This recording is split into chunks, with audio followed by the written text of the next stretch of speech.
Despois de todo vivido, de sendas distintas que se intentaban abrir, que se abriron e que teñen esas consecuencias, debe ser o responsable da agrupación local dos partidos, neste caso do socialista, o candidato ás eleccións?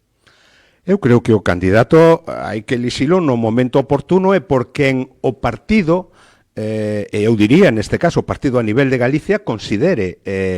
axeitado. Eu creo que, dada a situación na que agora nos atopamos, evidentemente é unha decisión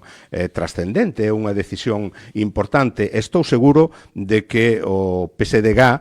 vai a asumir esa decisión con absoluta responsabilidade e escollerá